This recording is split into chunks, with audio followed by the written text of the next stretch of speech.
नमस्कार, आप देख रहे हैं कालचक्र। मैं हूं दिव्या अग्रवाल और मेरे साथ हैं प्रश्न कुंडली विशेषज्ञ पंडित सुरेश पांडे जी।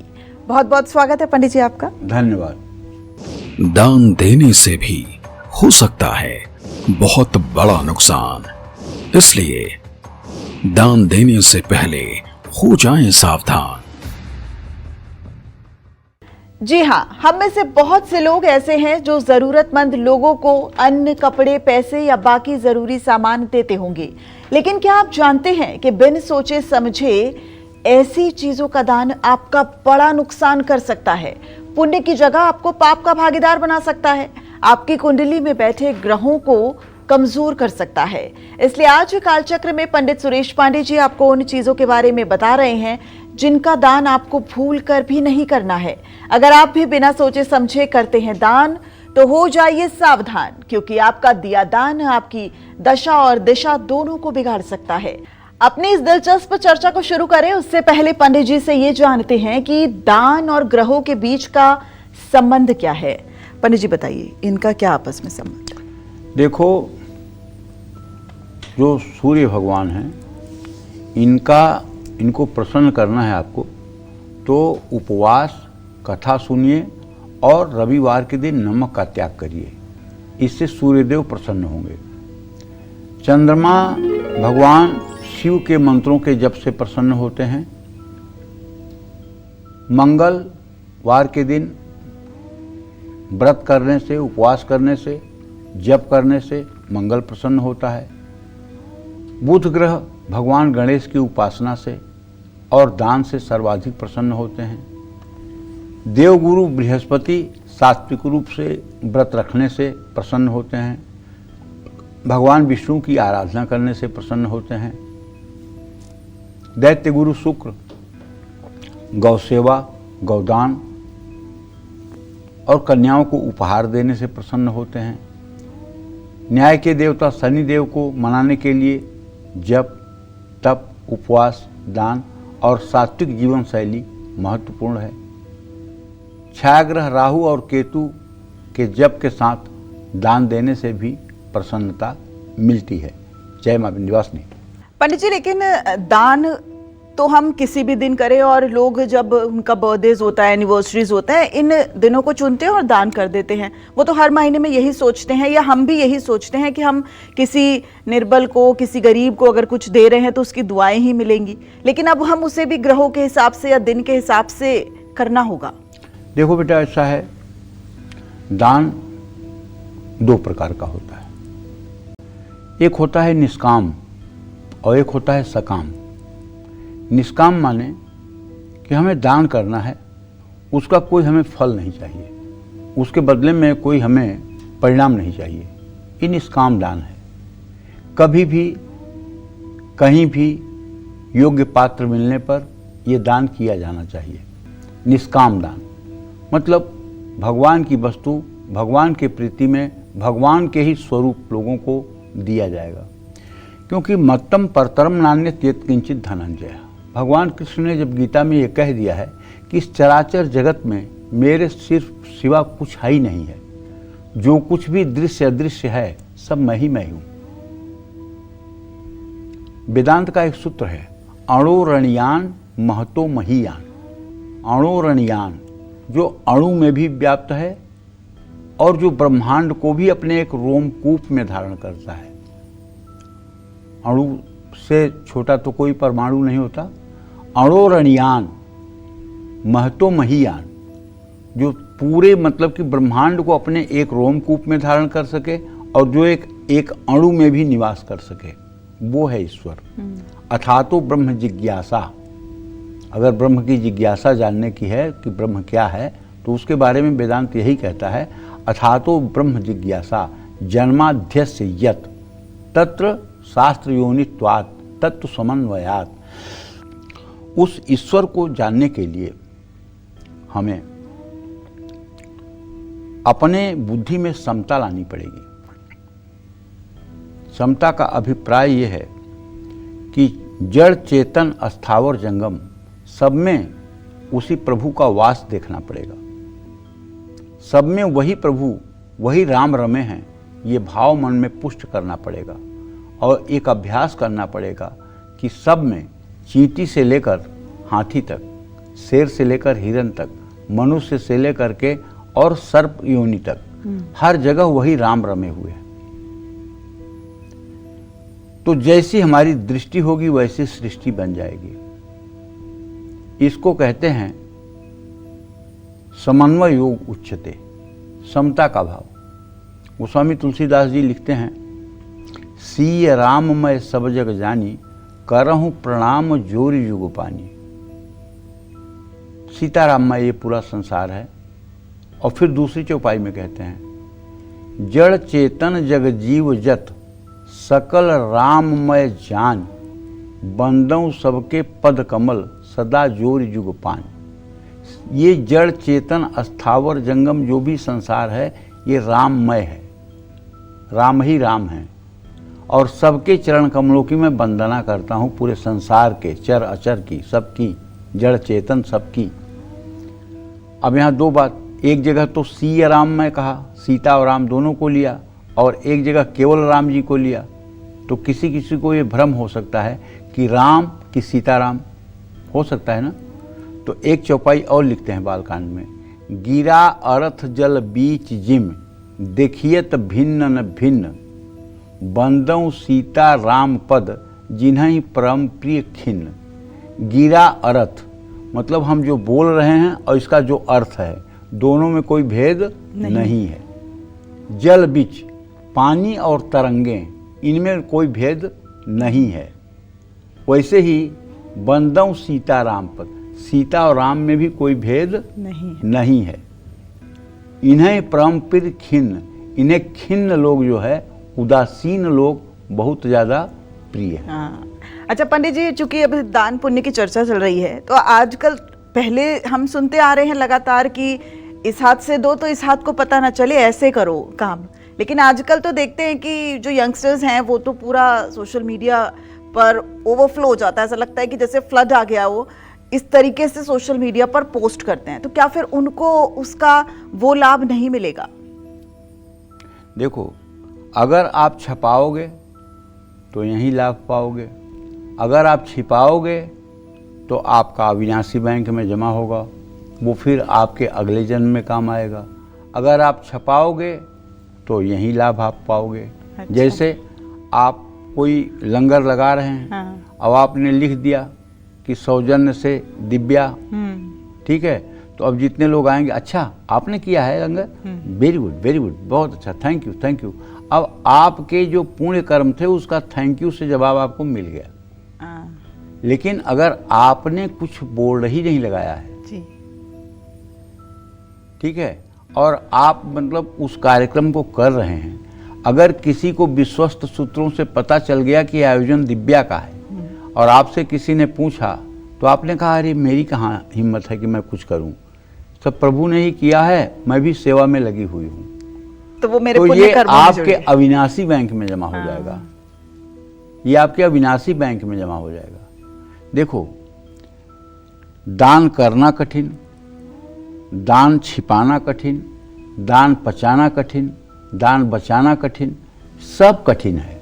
इसलिए अहंकार विमूढ़ात्मा कर्तायु मन्यते, दान देने वाला व्यक्ति जो है उसके अंदर अहंग भाव आ जाता है कि मैं देता हूं। जबकि जब राजा हरिश्चंद्र किसी को दान देते थे तो बड़ा उदास और दुखी हो जाते थे। तो एक बार उनसे लोगों ने पूछा कि महाराज जी, दान देना तो बड़े गर्व की बात है, फिर आप इतना उदास क्यों हो जाते हैं, इतना दुखी क्यों हो जाते हैं? कहन यही तो दुख की बात है कि जो मैं दान देता हूँ वो प्रभु की दी हुई वस्तु और प्रभु के ही रूप में आए हुए लोगों को देता हूँ, उसमें मेरा कहीं कोई रोल नहीं है।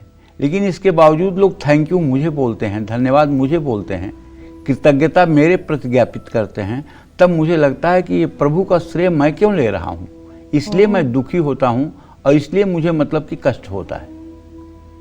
आप बताओ ना, आप किसी को नोट दो, आप किसी को पैसे रुपए दो, खाने की सामग्री दो, कोई चीज़ दो, आपका कोई निर्माण किया हुआ तो नहीं है ना। सारी चीज़ें तो प्रकृति या भगवान की ही दी हुई है ना। भगवान की ही वस्तु भगवान को ही आप दे रहे हो और उसमें आप अपना वर्चस्व मानो, तो ये दोष नहीं है। तो दान जो आपने पूछा ना, तो एक बेटा सकाम होता है, एक निष्काम होता है। निष्काम ये होता है कि हमें इसका कोई फल नहीं चाहिए, और सकाम ये होता है मुझे फल चाहिए। जैसे किसी का सूर्य ग्रह खराब है, सूर्य नीच का है, उसका आत्मविश्वास कमजोर है, उसको आत्मविश्वास बढ़ाना है, तो गेहूं और गुड़ दान करेगा। किसी का मन चंचल रहता है, मन व्यथित रहता है, मन एंजाइटी का शिकार है, हर समय मन में नकारात्मक विचार चलते हैं, तो सकाम दान करेगा। सकाम दान क्या है? 5 किलो चावल ले लिया, 3 मीटर सफ़ेद कपड़ा ले लिया, एक बजने वाला शंख ले लिया, एक मोती की माला ले लिया, एक चांदी का सिक्का ले लिया, और स्नान करके किसी वेद पाठी को दान कर दिया सोमवार को। ये सकाम दान है। अच्छा। किसी के ऊपर मंगल ग्रह की स्थिति है, मंगल मार्केश है, या मंगल बहुत ज़्यादा खराब है, या मंगल खष्टेश है, 6वें भाव का स्वामी है, या मंगल माइग्रेन का रोग दे दिया है, या ब्लड प्रेशर दे दिया है, या शुगर डायबिटीज़ दे दिया है, मंगल ये सब देता है ना। अब मंगल का दान आप कर रहे हो, गेहूं का आटा दे रहे हो, 5 किलो गुड़, 1 किलो गुड़ दे रहे हो, 3 मीटर लाल कपड़ा, मसूर, तांबे का लोटा, ये सब दान कर रहे हो, तो ये सकाम दान है। मतलब हमें इस मतलब कि कष्ट से मुक्ति चाहिए, ये सकाम दान है। तो ग्रहों के जो दान किए जाते हैं वो सकाम भाव से। अब इसमें भी ये है कि उन्हीं ग्रहों का दान किया जाता है जो हमारे तीसरे, 6वें, 8वें और 11वें, 12वें भाव के स्वामी या द्वितीय भाव के स्वामी हैं। कभी लग्न भाव माने शरीर भाव, पंचम भाव माने संतान भाव, भाग्य भाव के ग्रहों का कोई दान नहीं किया जाता है।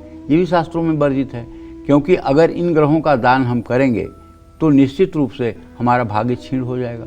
और अगर जो हमारे विपरीत ग्रह हैं उनका दान हम एक्सेप्ट करेंगे तब भी हमारा दुर्भाग्य बढ़ जाएगा। जैसे किसी की कुंडली में शनि सप्तमेश अष्टमेश हो और वो किसी से एक मोबाइल गिफ्ट में ले ले, तो उसी दिन से उसकी उल्टी गिनती शुरू हो जाएगी। कोई घड़ी गिफ्ट में ले ले तो उसी दिन से उसकी उल्टी गिनती शुरू हो जाएगी। तो दान क्या लेना चाहिए, क्या देना चाहिए, इसका भी अपना एक नियम है। लेकिन मेन बात यह है कि निष्काम भाव से तो कुछ भी आप कर सकते हैं, लेकिन सकाम भाव से करने पर आपको पूरा एहतियात बरतना पड़ेगा। तो चलिए अपनी चर्चा पर वापस लौटते हैं, और अब आपको ये तय करना है कि आपको दान को छपाना है या छुपाना है। तो चलिए, हमने काल चक्र में कई बार आपको दान के बारे में बताया है, लेकिन आज पहली बार हम आपको उन चीजों के बारे में बता रहे हैं जिनका दान आपको बिल्कुल नहीं करना चाहिए। अपनी इसी चर्चा को आगे बढ़ाते हुए अब बात करते हैं गुड़, आटे, गेहूं और तांबे की। किन लोगों को इन चीजों का दान भूलकर भी नहीं करना चाहिए, आइए जानते हैं पंडित जी से। पंडित जी, कौन से ऐसे लोग हैं जिनको गुड़, आटे, तांबे इनका दान नहीं करना चाहिए? देखिए, जिन लोगों की जन्म कुंडली में सूर्य मेष या सिंह राशि में हो, उनको लाल या गुलाबी रंग की चीज दान नहीं करनी चाहिए। गुड़, आटा, गेहूं, तांबा भी दान नहीं करना चाहिए। जिन लोगों की कुंडली में सूर्य मेष या सिंह राशि का हो, उनको नमक कम खाना चाहिए और मीठा का ज़्यादा सेवन करना चाहिए। दान देना हो तो बेल या सफ़ेद मंदार का पेड़ आप कहीं दान कर सकते हैं, इससे आपका भाग्योदय होगा। जय मां विंध्यवासिनी। तो कई बार आप चावल का दान कर देते हैं, कई बार पास से फ्रूट्स खरीद के उनका दान कर देते हैं, लेकिन आप जानते हैं कि किन लोगों को चावल और फ्रूट्स का दान बिल्कुल नहीं करना चाहिए और किन लोगों को प्याऊ बनवाने में मदद नहीं करनी चाहिए? इस बारे में आप पंडित जी से जानेंगे। पंडित जी, ये सब तो ऐसी चीजें हैं जो नॉर्मली लोग खरीदेंगे और कर देते हैं दान। जिन लोगों की जन्म कुंडली वृषभ या कर्क लग्न की हो और जिनका चंद्रमा वृषभ राशि या कर्क राशि का हो, ऐसे लोगों को रसीला फल, चांदी, मोती, चावल, सफ़ेद वस्त्र भूल करके भी दान नहीं करना चाहिए। और ऐसे लोगों को किसी भी महिला का भूल कर भी अपमान नहीं करना चाहिए। ऐसे लोगों को नल, ट्यूबवेल, कुआं, तालाब या प्याऊ बनवाने में भी आर्थिक सहयोग से बचना चाहिए। जय मां विंध्यवासिनी। अगर आप बासी भोजन खाते हैं, यानी कि जो रखा हुआ भोजन होता है वो खाते हैं, या बासी भोजन किसी को देते हैं, तो समझ जाइए, क्योंकि इन सब चीजों का दान आपको मुश्किल में डाल सकता है। ऐसा क्यों है, आइए जानते हैं। पंडित जी, कई बार तो कहा जाता है जो बासी रोटी होती है वो ज्यादा अच्छी होती है, तो बासी भोजन यहाँ अच्छा नहीं है। अब ये कहावत में क्या कहा जाता है मुझे नहीं पता, लेकिन जहाँ तक शास्त्रों की बात है, तो शास्त्रों में तो भगवान श्री कृष्ण कहते हैं गीता के 18वें अध्याय में, यातयामम गतरसम पूति पर्युष्टम चयत उच्छिष्टमपि चामेध्यम भोजन तामसः प्रिय। याम कहते हैं प्रहर को, 3 घंटे का एक प्रहर होता है, 24 घंटे में 8 प्रहर होता है। यातयामम मतलब 3 घंटे से ज़्यादा का समय का बना हुआ भोजन। गतरसम ऐसा फल जिसका रस सूख गया हो। पूति प में इति प्रत्यय लगा हुआ है, जिसका अर्थ होता है प्रकृति द्वारा दुर्गंधित। प्रकृति द्वारा दुर्गंधित 2 ही चीज़ें हैं, लहसुन और प्याज। इसको जब खेत से उखाड़िए तभी बदबू करता रहता है, लहसुन और प्याज, तभी से इसमें दुर्गंध होती है। प्रकृति द्वारा दुर्गंधित लहसुन और प्याज। पर्युषित कहते हैं कि जैसे कि कोई जूठी थाली के साथ बढ़िया थाली रख दी जाए खाना परोस करके, तो उसके संग दोष के कारण वो पर्युषित हो जाएगी। च यत किसी भी प्रकार का नशीला पदार्थ। उच्छिष्ट किसी के भोजन करने के बाद छूटा हुआ भोजन, मतलब जिसको कहते हैं उच्छिष्ट, मतलब किसी के द्वारा खाया हुआ भोजन है, भोजन किया हुआ है, उसमें से थोड़ी वस्तु कुछ बची हुई है। उच्छिष्टमपि चामेध्यम, अमेध्य कहते हैं हिंसा के द्वारा प्राप्त कोई वस्तु, मांसाहार वगैरह। चामेध्यम भोजन तामसः प्रिय, तामस प्रकृति के लोगों के लिए ये प्रिय होता है। तो तामसी वस्तुओं का दान करने से कभी आपका कल्याण थोड़ी होगा, नहीं। कभी आपका मंगल थोड़ी होगा, चाहे सकाम भाव से हो चाहे निष्काम भाव से हो। सकाम भाव से हो भी होगा तो भी नहीं कल्याण होगा, निष्काम भाव से होगा तब भी नहीं कल्याण होगा। तो सीधी सीधी बात है। तो अगर आप बासी भोजन खाते हैं या बासी भोजन किसी को देते हैं तो समझ जाइए, क्योंकि इन सब चीज़ों का दान आपको मुश्किल में डाल सकता है। क्यों ऐसा जानते हैं पंडित जी। पंडित जी क्या वजह क्या है इसके पीछे? देखो, जिन लोगों की कुंडली में मंगल ग्रह मेष, मकर या वृश्चिक राशि में है, ऐसे लोगों को मसूर की दाल, मिठाई का दान नहीं करना चाहिए। अपने घर आए मेहमानों को सौंफ खाने को नहीं देना चाहिए। मंगल के अशुभ प्रभाव से बचने के लिए बासी भोजन ना खुद खाएं ना और किसी को दें। जय मां विंध्यवासिनी। पंडित जी, बहुत से जो दर्शक हैं वो सोशल मीडिया के जरिए भी हमसे जुड़ते हैं, तो सोशल मीडिया पे ही एक दर्शक हैं जिन्होंने एक क्वेरी पूछी है। 10 दिसंबर 1987 इनका डेट ऑफ बर्थ है। 10:10 पे ये पैदा हुए थे। अल्मोड़ा के ये रहने वाले हैं, यानी कि इनका जो जन्म स्थान है वो अल्मोड़ा है। इनका सवाल है कि ग्रोथ इनकी बहुत कम है, क्या इनको जॉब चेंज करना चाहिए, क्या जॉब चेंज का योग है, और आगे इनका स्वास्थ्य कैसा रहेगा। नाम क्या है इनका? इनका नाम हरीश है। 10 दिसंबर 1987। अभी तो जो ग्रह दशा है उसके आधार पे मैं बता सकता हूँ कि सूर्य और शनि दोनों ग्रहों का इत्तेसाल बृहस्पति से नहीं है। अभी समय इनका मध्यम चल रहा है बेटा। बहुत अच्छा ग्रोथ मिलने में मार्च 2028 तक का समय लगेगा। अच्छा। मार्च 2028 के बाद ये ज़िंदगी में पीछे मुड़ के नहीं देखेंगे, लेकिन अभी मार्च 2028 तक का समय ऐसे ही है जो सामान्य स्थिति वाला है। और इन्हें बहुत कुछ अगर अच्छा करने की जिज्ञासा है तो ये श्री राम रक्षा स्तोत्र का सुबह शाम पाठ करना शुरू कर दें, राम दरबार की पूजा करें और सात्विक तरीके से बृहस्पतिवार के दिन भगवान श्री हरि विष्णु के मंदिर में, कृष्ण के मंदिर में या राम मंदिर में जाकर के दर्शन पूजन भी करें। जय मां विंध्यवासिनी। एक और कालचक्र के दर्शक इस वक्त हमारे साथ जुड़ गए हैं। बिहार से अर्जुन जी हमारे साथ जुड़ गए हैं। अर्जुन जी, बहुत स्वागत है कालचक्र में आपका। अपना सवाल कीजिए। सर, मैं बहुत परेशान रहता हूँ बीमारी के वजह से। कितने साल उम्र है आपकी? सर, मेरा डेट ऑफ बर्थ बता दूं या सिर्फ उम्र बता दूं? हाँ, डेट ऑफ बर्थ बताइए। डेट ऑफ बर्थ मेरा है सर 2 मार्च 1980। जी, ठीक है। कितने बजे पैदा हुए? 10:10 लगभग सर। अच्छा, ठीक है। तो अभी आपका स्वास्थ्य खराब रहता है अर्जुन जी। मैं आपको बताऊं कि आपके 6ठे भाव का स्वामी जो है बुध है, और वो आपके लग्नेश मंगल के साथ है। रक्त संबंधी बीमारियां आपको परेशान कर रही हैं, नसों में खिंचाव होता है। तो आप अपने स्वास्थ्य को ठीक बनाए रखने के लिए मैं चाहूँगा कि गेहूं का आटा और गुड़ 5 मंगलवार दान करिए। 5 मंगलवार अगर गेहूं का आटा और गुड़ आप दान करेंगे तो इससे आपको काफ़ी हद तक अपने सेहत में सुधार दिखाई देगा, और किसी अच्छे सुयोग्य चिकित्सक से परामर्श लेकर के अपना इलाज करवाएंगे, उससे भी आपको लाभ मिलेगा। जय मां विंध्यवासिनी। अगर आप सोच रहे हैं कि दान देने से आपका बुरा समय टल जाएगा, आपके सितारे आपका साथ देने लगेंगे, तरक्की आपके कदम चूमेगी, तो दान देने से पहले जरूर देखिए आज का कालचक्र, क्योंकि एक दान आपकी मुसीबतों को कई गुना बढ़ा सकता है, आपके गुड लक को बैड लक में बदल सकता है। इसलिए बिना जानकारी के न करें दान और बने रहें कालचक्र के साथ। अपनी इसी चर्चा को आगे बढ़ाते हुए बात करते हैं उन लोगों की जिनको हरी चीजों का दान बिल्कुल नहीं करना चाहिए। जानते हैं पंडित जी से। पंडित जी, अब ऐसे कौन से लोग हैं जिन्हें हरी चीजों से बचना चाहिए? जिन लोगों की जन्म कुंडली में बुध ग्रह मिथुन या कन्या राशि का है, ऐसे लोगों को हरे रंग की चीजों का दान नहीं करना चाहिए। ऐसे लोगों को अपने घर में मछलियां भी नहीं पालनी चाहिए, और ना ही मछलियों को तालाब में दाना डालना चाहिए। बुध ग्रह से प्रभावी लोगों को हरी वस्तुओं का दान कम से कम नहीं करना चाहिए। हाँ, अगर निष्काम भाव से कर रहे हैं तो कोई दिक्कत नहीं है।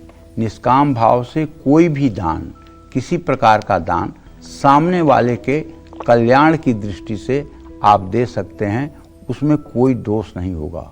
क्योंकि जब भगवान को समर्पित कोई वस्तु की जाती है तो उसके सारे दोष और सारे नियम कानून सब समाप्त हो जाते हैं, और वहाँ एक विशिष्ट नियम लागू होता है, ईश्वरीय नियम। और ईश्वरीय नियम में सिर्फ श्रद्धा और विश्वास देखा जाता है। श्रद्धा और विश्वास के साथ आप जो भी करेंगे उसका कभी कोई बुरा परिणाम हो ही नहीं सकता। उसका परिणाम जब होगा तो अमृत की तरह होगा। सुधा वृष्टि भई दो दल माही, जिए भालु कपि निश्चर नहीं।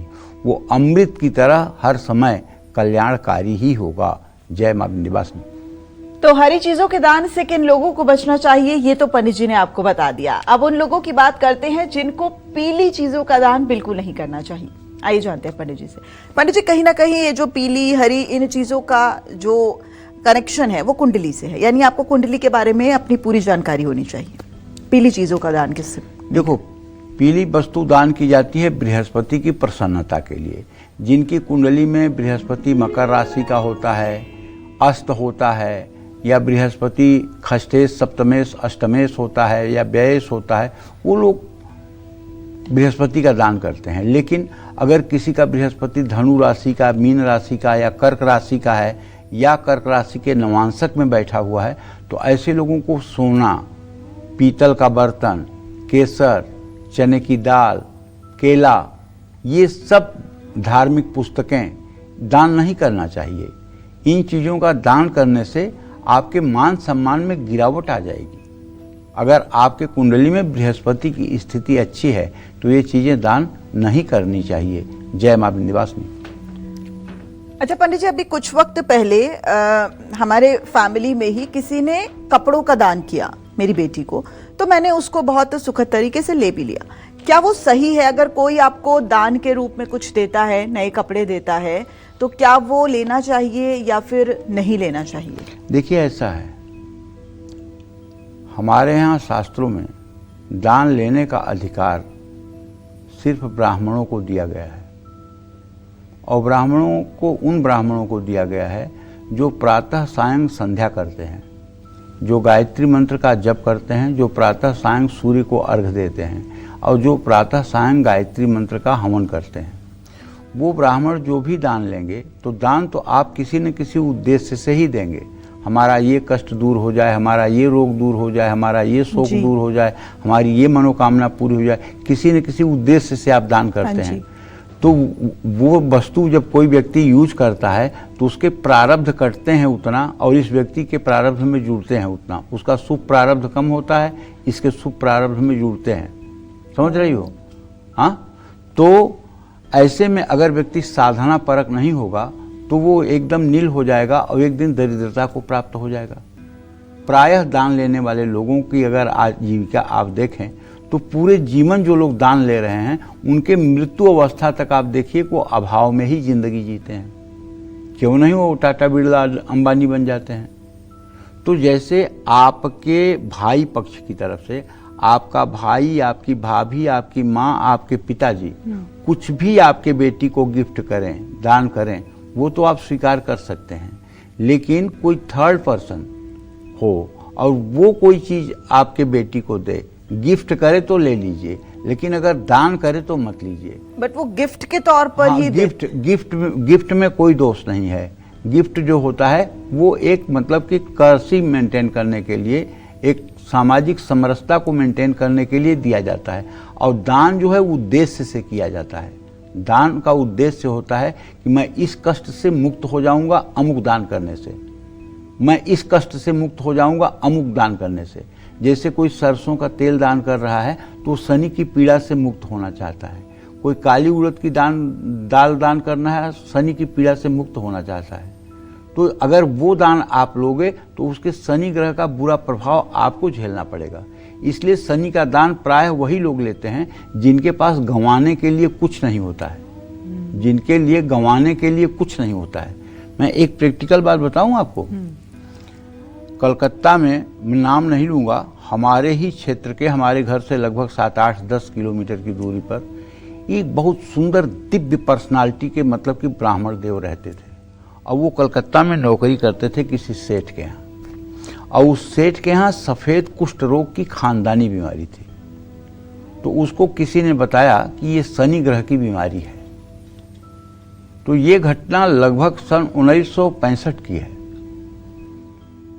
बताया कि आप घोड़े पर किसी ब्राह्मण को बैठा करके 50 तोला सोना, 51,000 रुपया दान कर दीजिए और उस ब्राह्मण से कभी काम मत करवाइएगा। तो ये ब्राह्मण देव उन्हीं के यहाँ नौकरी करते थे। तो इनसे उन्होंने प्रपोजल रखा कि हम आपको 51,000 रुपये देंगे और 50 भरी सोना देंगे, माने 500 ग्राम सोना देंगे और एक घोड़ा देंगे। ठीक है। इनके समझ में आया। उस समय सोना तो 100 रुपये से भी नीचे था। 10 ग्राम सोना 100 रुपये से नीचे था और 50-51,000 रुपये भी बहुत थे। घोड़े पर बैठ करके इन्होंने शनि की पूजा करवा के, माथे पे तिलक लगवा करके सारी दान की वस्तु स्वीकार कर ली। और उसने कहा कि अब हम आपको अपने यहाँ नौकरी पर भी नहीं रखेंगे। तो अब इतनी दौलत पाने के बाद ये घर चले आए। आप विश्वास करो, स्टेशन पर उतरने के बाद घर पहुँचते तक इनको बुखार हो गया। और बुखार ऐसा हुआ कि बुखार ठीक होने का नाम न ले। धीरे धीरे 1 महीने के बाद उनके सीधे 10 उंगलियां हाथों की और पैरों की उंगलियां गलना शुरू हो गई। और दुनिया के सारे इलाज कराने के बावजूद सारे हाथ और पैर की उंगलियां पूरी की पूरी गल गई, पूरी की पूरी गल गई। न हाथ में एक उंगली, न पैर में एक उंगली। समझ रहे हो? और इतना मैंने उनको लाइव देखा है, मैंने उनको लाइव देखा है और मतलब कि कई बार मैं उनसे मिल भी चुका हूं। तो ये होता है दान का कुफल। क्यों? अगर वो गायत्री करते रहे होते, 24 माला गायत्री रोज करते और सुबह शाम संध्या वंदन किए होते और उसके बाद दान लेते तो शायद वो दान नुकसानदायक न होता।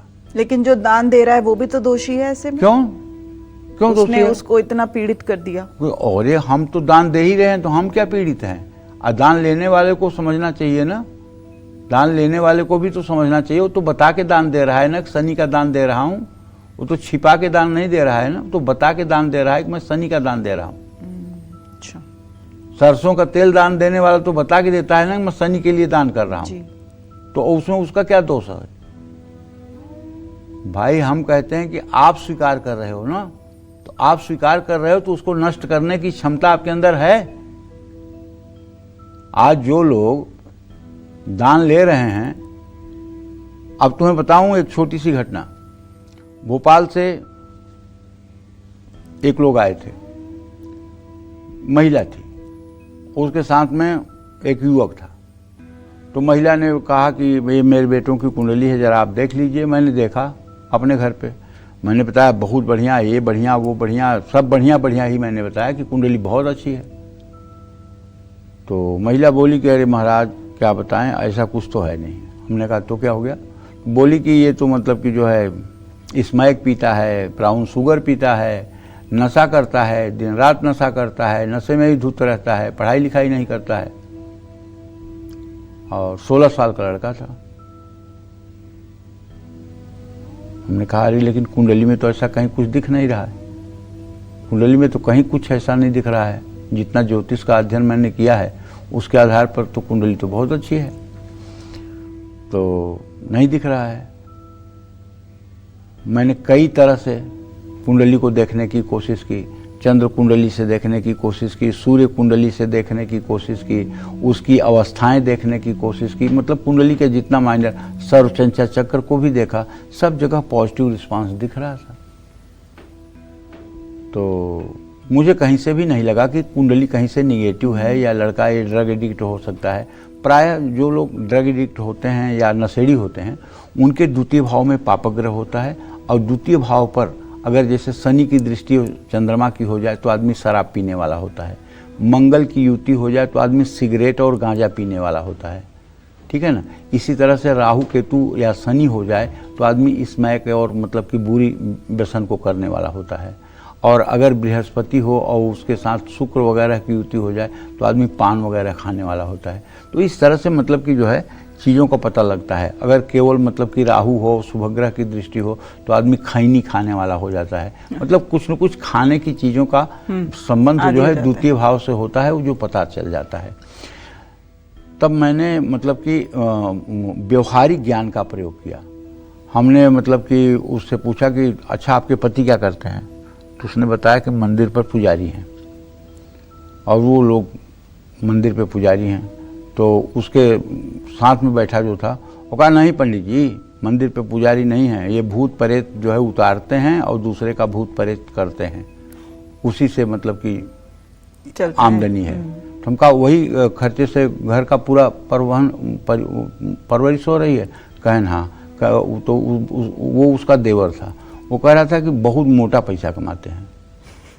हमने कहा ठीक है, और उसी से घर की सुख संपदा चल रही है? कहना हाँ। हम कहा जो दूषित धन आ रहा है उसी से ये बुद्धि भ्रष्ट हुई है बच्चे की, क्योंकि दूषित धन से परवरिश होगी। हाँ, अगर गर्म दूध और किसी ठंडे पात्र में डाल दो और आप उम्मीद करो कि वो बर्तन ठंडा रहेगा, तो ठंडा नहीं रहेगा, गर्म रहेगा। जिस तरह से द्रव्य आएगा घर में और उसका उपयोग होगा, उसका उसी प्रकार से फल पड़ेगा आने वाली पीढ़ियों पे।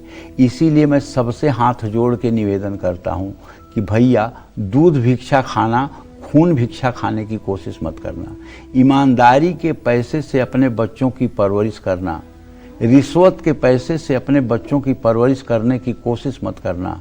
अधर्म और अनीति से कमाए हुए पैसे से अपने बच्चों की परवरिश मत करना, वरना उनका भविष्य कभी अच्छा नहीं होगा।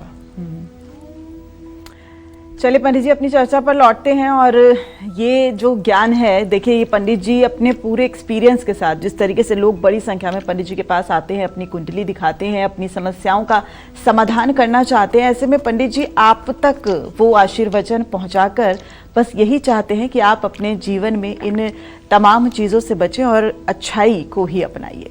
तो चलिए कि इन लोगों को दूध, दही, मक्खन और घी का दान बिल्कुल नहीं करना चाहिए, अब जानते हैं पंडित जी से। पंडित जी बताइए ऐसे कौन से लोग होते हैं? जिन लोगों की जन्म कुंडली में शुक्र ग्रह वृषभ, तुला या मीन राशि में हो, ऐसे लोगों को सफ़ेद जैसे चीनी, दही, मिश्री, मक्खन, घी या इलायची का दान भूल कर भी नहीं करना चाहिए। इससे शुक्र ग्रह कमजोर होता है। अगर शुक्र ग्रह आपका भाग्येश है, लग्नेश है या पंचमेश है या योग कारक है, चतुर्थ और नवम का स्वामी है, तब तो आपको भूल करके भी शुक्र की किसी वस्तु का दान नहीं करना चाहिए। जय मां विंध्यवासिनी। तो आप अगर लोहा, तेल या फिर काली चीजों का दान करते हैं तो हो जाइए सावधान, क्योंकि इन काली चीजों के दान से आप कंगाल हो सकते हैं। कैसे जानते हैं पंडित जी से। पंडित जी बताइए काली चीजों से कंगाल हो सकते हैं? देखो, जिन लोगों की कुंडली में शनि देव मकर, कुंभ या तुला राशि के हों, ठीक है, उन लोगों को भूल करके भी काले और भूरे रंग की कोई वस्तु दान नहीं करनी चाहिए। लोहा, केमिकल, तेल, गैस, इन सब के उपकरण भी दान नहीं करना चाहिए। यहाँ तक कि इलेक्ट्रॉनिक कोई सामान भी दान नहीं करना चाहिए, बिल्डिंग मटेरियल भी दान नहीं करना चाहिए। और ऐसे लोगों को अपने घर में काले रंग के पशु पक्षी भी नहीं पालने चाहिए। ये बात अच्छी तरह से। लेकिन अगर यही शनि सप्तमेश अष्टमेश हो, सप्तम अष्टम या छठे भाव का स्वामी हो, या व्यय भाव का स्वामी हो, या तृतीय भाव का स्वामी हो, तो चाहे इन राशियों में भी हो तो आप दान कर भी सकते हैं। इसका नुकसान आपके जीवन पर नहीं पड़ेगा। इसलिए दान करना न करना ये किसी अनुभवी व्यक्ति से समझने के बाद ही डिसीजन लेने की आवश्यकता होती है कि हम क्या चीज़ें दान कर सकते हैं, क्या चीज़ें दान नहीं कर सकते हैं। मैं एक व्यक्ति को ऐसा जानता हूँ, वो मतलब कि सिख फैमिली से बिलोंग करते थे। उन्होंने सन 95 के आसपास अपने ड्राइवरों को, उनकी ट्रकें चलती थी 20-25, अपने ड्राइवरों को मिठाई के साथ साथ चांदी का सिक्का दान किया और हर सिक्के पर लक्ष्मी और गणेश बने हुए थे। लक्ष्मी गणेश बने हुए चांदी के सिक्के दान किया। उसका परिणाम ये हुआ कि 1 साल के अंदर उनकी सारी ट्रकें जहाँ से फाइनेंस थी बैंकों ने खींच लिया, उनका पूरा काम बंद हो गया और पूरा दुर्भाग्य का छाया उनके ऊपर पड़ गया। इसलिए आप भी अगर किसी को चांदी का सिक्का दान करते हैं, चांदी अगर दान करना आपको बताया गया है, आपके छठे, 8वें, 12वें भाव का स्वामी चंद्रमा है और आप चांदी दान करना चाहते हैं तो करिए, लेकिन ध्यान रखिए उस पर गणेश लक्ष्मी का चित्र न बना हो। आप गणेश लक्ष्मी को दे रहे हैं तो इसका मतलब आप अपना सुख और सौभाग्य दे रहे हैं। इस बात को भी ध्यान रखिए। हाँ, प्लेन चांदी का सिक्का हो या प्लेन चांदी का टुकड़ा हो, उसे दान करने में अगर आवश्यकता है तो कोई बुराई नहीं है, लेकिन जिसपे गणेश लक्ष्मी बना हो ऐसे चांदी के सिक्के तो दान करने से रुक ही जाना चाहिए, किसी लोगों को रुकना चाहिए। जय मां विंध्यवासिनी। और किन लोगों को नीली और भूरी चीजों के दान से बचना चाहिए, आइए जानते हैं। पंडित जी, नीली और भूरी चीजें ऐसे कौन से लोग हैं? देखो, जिन लोगों की जन्म कुंडली में राहु कन्या राशि, वृषभ राशि या मिथुन राशि या मीन राशि में हो, उनको नीले और भूरे रंग की चीजों का दान नहीं करना चाहिए। आप सोच रहे होंगे कि वृषभ राशि का राहु उच्च का होता है और कन्या राशि का स्वगृही होता है, तो फिर पंडित जी ने मिथुन राशि क्यों जोड़ दिया? तो मैंने इसलिए जोड़ा है कि लग्न चंद्रिका में कहते हैं मिथुने सिंह का सुतः, मिथुने सिंह का सुतः मतलब मिथुन राशि में सिंहिका नाम की राक्षसी का बेटा राहु उच्च का होता है। और अगर आप ज्योतिष का काम करते हैं, प्रैक्टिकल अगर आप मिथुन राशि का राहु उच्च का मानकर देखिए तो आपका फलादेश ज्यादा सटीक होगा। धनु राशि का राहु नीच का मान करके अगर आप देखिए तो फलादेश आपका सटीक होगा। लेकिन बृहद पाराशर होरा शास्त्र में वृषभ राशि के राहु को उच्च का कहा गया है। इसलिए ज्योतिष प्रेमियों से कहना चाहूंगा कि वृषभ और मिथुन दोनों राशि के जातकों का राहु उच्च का मान करके अगर आप फलादेश करेंगे तो शायद आप सम्मान महसूस करेंगे। और जो लोग अन्न का अनादर करते हैं, जो लोग थाली में हर समय अन्न छोड़ देते हैं, उनका राहु ग्रह खराब हो जाता है। तो न तो अन्न का अनादर करना चाहिए और न ही अन्न की बर्बादी करना चाहिए। जय मां विंध्यवासिनी। अगर आप कंबल और कपड़े दान करने का सोच रहे हैं तो सावधान हो जाइए, क्योंकि इन चीजों का दान आपके बजट को बिगाड़ सकता है। जी हाँ, आपको पैसे का मोहताज बना सकता है। कैसे, आइए जानते हैं। पंडित जी, कंबल का दान तो बहुत लोग करते हैं और अमूमन एक जगह से बहुत सारे कंबल खरीदे और दे दिया, और गरीबों के लिए वो जरूरतमंद देखो बेटा, निष्काम भाव से अगर आप कर रहे हैं कि मुझे इसका कोई फल नहीं चाहिए, तो आप 1000 कंबल रोज दान करिए, आपका कभी कुछ बुरा नहीं होगा। तुलसी पंछी के पिए घटे न सरिता नीर, दान किए धन ना घटे, जो सहाय रघुवीर। सनातन धर्म में उद्देश्य को पवित्र माना गया है। उद्देश्य जैसे अगर आप किसी चींटी को मार दीजिए तो आपको पाप लगता है, आप एक भ्रूण हत्या करा दीजिए, गर्भपात करा दीजिए तो आपको पाप लगेगा। लेकिन सीमा पर खड़ा हमारा सैनिक दुश्मन देश के आतंकवादियों को 50 लोगों को गोलियों से भून देता है, तो क्या उसे पाप लगेगा? नहीं लगेगा। उसका उद्देश्य है अपने देश की रक्षा करना, इसलिए वो अपने उद्देश्य के लिए गोली चला रहा है, उसे किसी को मारने का शौक नहीं है। इसी तरह से अगर आपका उद्देश्य पवित्र है कि लोगों को ठंड न लगे, लोग जाड़े से बच जाएं, लोगों को राहत मिले, लोगों का जीवन सुखमय हो, अगर आपका ये पवित्र उद्देश्य है और आप रोज कंबल दान करिए, कोई आपको ग्रह दोष नहीं सताएगा। क्योंकि उद्देश्य क्या है आपका? जो भी आप कार्य कर रहे हैं उसके पीछे आपकी मनसा क्या है?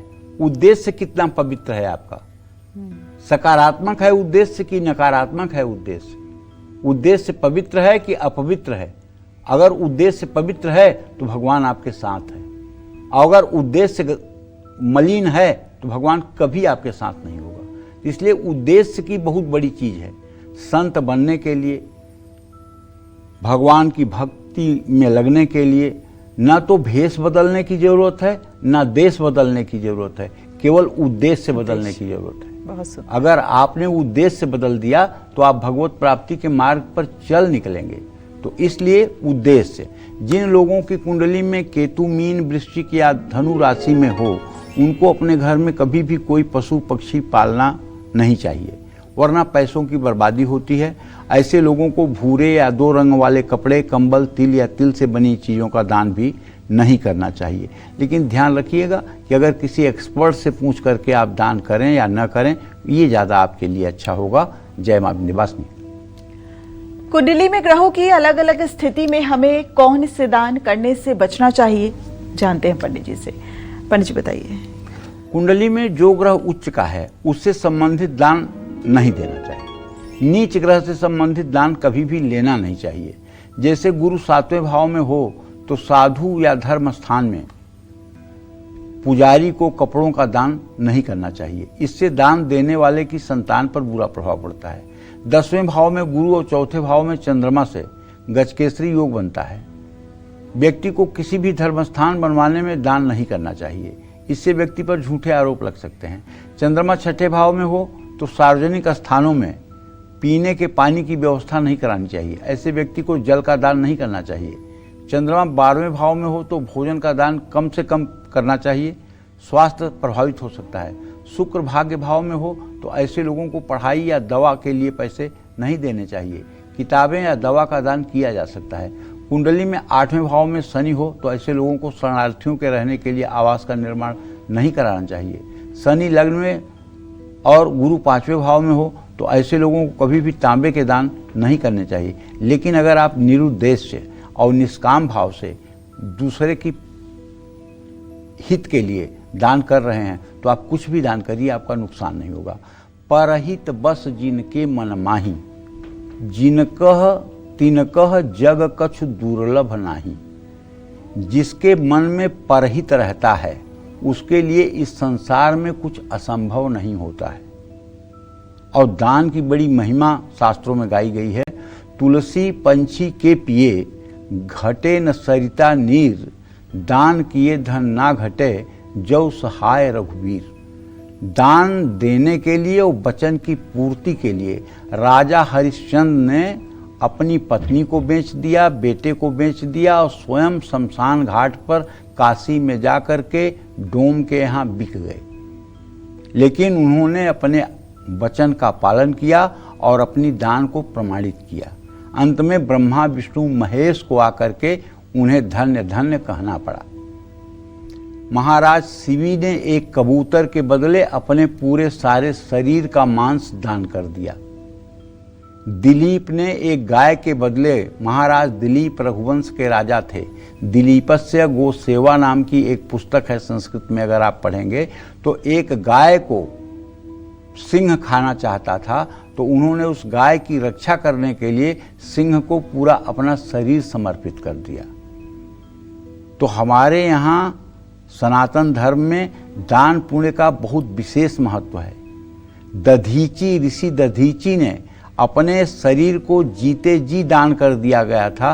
उनके अस्थियों से वज्र बना करके इंद्र ने वृत्तासुर को मारा था।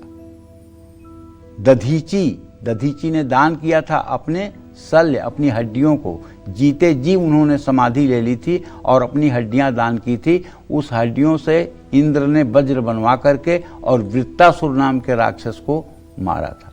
कहने का आशय यह है, भारत भूमि दानवीरों की भूमि है। ये दानवीरों की भूमि है। यहाँ महाराजा भोज जैसे दानी हुए, जिनके दरबार से कभी याचक निराश नहीं जाते थे। यहाँ एक से बढ़कर एक दानी लोग हुए, जिनकी कथाएं हमारे शास्त्रों में प्रसिद्ध है। तो कहने का मतलब, अगर आप निष्काम भाव से दान करते हैं तो कुछ भी दान करिए, कोई बुरा नहीं है। लेकिन अगर सकाम भाव से दान करते हैं तो किसी व्यक्ति का अहित करने के लिए दान मत करिए। अपना शनि या अपनी कोई कुष्ठ रोग है या अपना कोई बीमारी है और किसी को अपना उतारा करके किसी को अगर आप दान कर रहे हैं, वो परेशान तो हो जाएगा, लेकिन इसका हिसाब किताब वहाँ जरूर होगा। इस जन्म में तो आपको थोड़ा कष्टों से मुक्ति मिल जाएगी, लेकिन हिसाब किताब फिर अगले जन्म में जरूर होगा। क्योंकि जैसे किसी अबोध बालक को आप दूध में कुछ डाल करके गलत चीज़ पिला दीजिए तो बच्चा क्या जानता है। ऐसे कोई सांसारिक व्यक्ति जो दुनियादारी को नहीं जानता है, उसको आप प्यार से कोई चीज़ अपनी उतारा करके दे रहे हैं, वो तो प्रसन्नता से ले लेगा, लेकिन उसका परिणाम बेचारे को भुगतना पड़ेगा। और आप सोच रहे हैं कि मैं सुखी हो जाऊंगा। हाँ, कुछ क्षणों के लिए सुखी हो जाएंगे, लेकिन वो प्रारब्ध फिर घूमकर आप तक आएगा। जय मां विंध्यवासिनी।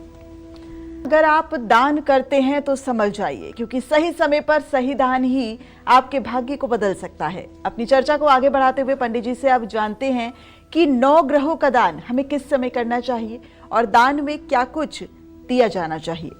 पंडित जी बताइए, 9 ग्रहों का दान कैसे करें।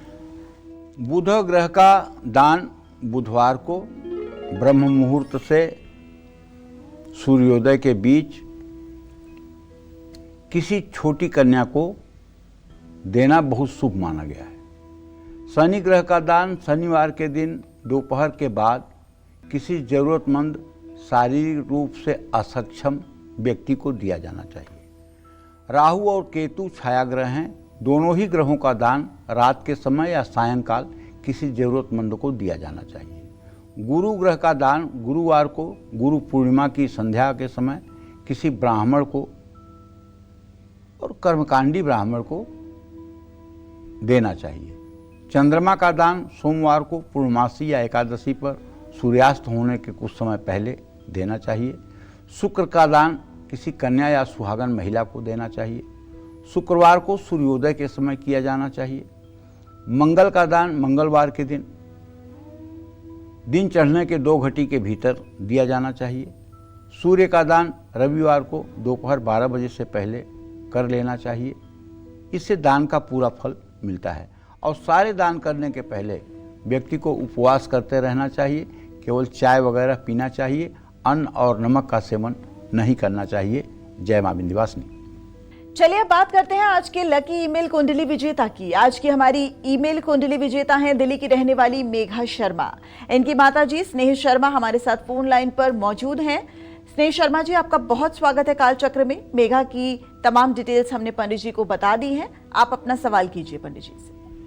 हाँ जी पंडित जी नमस्कार। हाँ नमस्कार। आपका काल चक्र की टीम का बहुत बहुत शुक्रिया। धन्यवाद।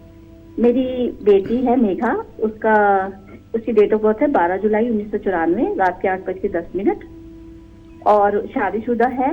उसके मेरे जो दामाद हैं उनका भी डेट ऑफ बर्थ सेम है, लेकिन उनका सुबह 5 बजे का जन्म है। तो बेटी के बारे में मैं ये पूछना चाहती हूँ कि उसका आगे का भविष्य कैसा रहेगा और तरक्की कर पाएगी अपनी जॉब में और एक उसका मकान कब तक हो जाएगा। देखिए ऐसा है, मेघा का जन्म मकर लग्न में और मेघा का जन्म सिंह राशि में हुआ है। मघा नक्षत्र के मूलों में पैदा हुई है आपकी बिटिया। बड़ी तेजस्वी, बड़े अदब में साहस वाली और हर परिस्थितियों को हैंडल करने वाली लड़की है। चंद्रमा शुक्र की युति अष्टम भाव में है और शनि की दृष्टि चंद्रमा शुक्र के ऊपर है। कभी कभी नकारात्मक विचार इसके ऊपर हावी हो जाते हैं, लेकिन चंद्रमा शनि का परस्पर सप्तम संबंध इसके दाम्पत्य जीवन को ठीक बनाने का संकेत देता है। गुरु राहु के साथ चांडाल योग की स्थिति बनी हुई है। अभी चंद्रमा में शनि का अंतर चल रहा है। अभी अपने नौकरी से बहुत ज़्यादा संतुष्ट नहीं है। अभी ये अपने वर्क प्लेस पर बहुत ज़्यादा हैप्पी नहीं है, बहुत ज़्यादा प्रसन्न नहीं है।